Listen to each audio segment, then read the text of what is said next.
Alors les marchés à prix global et forfaitaire, ce qui nous concerne le plus. Dans cette forme de marché, l'entreprise se trouve souvent placée dans les conditions suivantes.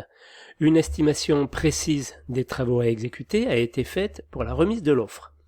Seul le prix global est contractuel, tant que la réalisation de l'ouvrage se fait sans modification des pièces contractuelles du marché.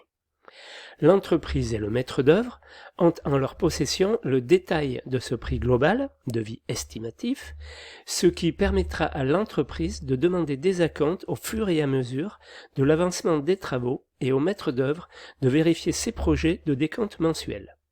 Donc le mode de facturation. La facturation se fait en deux temps.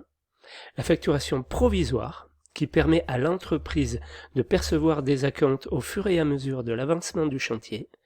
La facturation définitive, qui récapitule et solde les règlements de l'opération. Suivant que le marché soit public ou privé, la facturation sera différente. Donc en ce qui concerne la facturation provisoire, pour les marchés publics, on fait d'abord des constats contradictoires sur le chantier. De là, l'entreprise fait le projet de décompte provisoire mensuel. Elle le fournit au maître d'œuvre. Donc elle fournit au maître d'œuvre le décompte mensuel. Donc ça, c'est le maître d'œuvre qui va le faire d'après le projet de décompte de l'entreprise. Et le maître d'œuvre, lui, va délivrer un acompte et le transmettre au maître d'ouvrage qu'on appelle le pouvoir adjudicateur en marché public. En marché privé, sur place, on fait des attachements sur le chantier. C'est un constat lui aussi fait au cours d'une réunion de chantier, sur le chantier entre le maître d'œuvre et l'entrepreneur ou son représentant.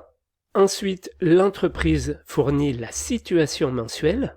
Donc les états de situation doivent parvenir au maître d'œuvre avant la fin de chaque mois de réalisation de la prestation, entre le 15 et le 20. Puis il y a le décompte provisoire que le maître d'œuvre fournit au maître d'ouvrage. Ensuite, il y a donc le bon d'acompte, enfin le décompte provisoire, pardon, c'est ce que fait le maître d'œuvre. Il le fait vérifier par l'entreprise et il envoie un bon d'acompte au maître d'ouvrage, le maître d'œuvre. Après, donc à la fin, lorsque le chantier est terminé, il y a la facturation définitive. Donc, en marché public, le cheminement est le suivant. Il y a le projet de décompte final qui est établi par l'entreprise dans un certain délai. Le décompte final qui est établi par le maître d'œuvre sur la base de projet de décompte final fourni par l'entreprise, qu'il accepte ou qu'il rectifie, le maître d'œuvre, et qu'il fait constater à l'entreprise.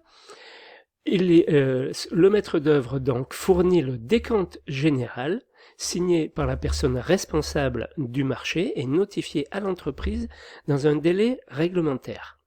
Par la signature du décompte général sans réserve par le titulaire, il devient le décompte général définitif. Voilà.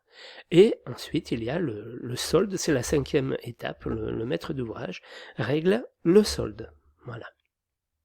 En marché privé, il existe le mémoire définitif qui est établi dans un délai réglementaire lui aussi par l'entreprise et le décompte définitif établi par le maître d'œuvre sur la base du mémoire définitif et transmis au maître d'ouvrage. Le maître d'ouvrage transmet à l'entreprise celui-ci dans un délai réglementaire. Voilà la différence entre les deux.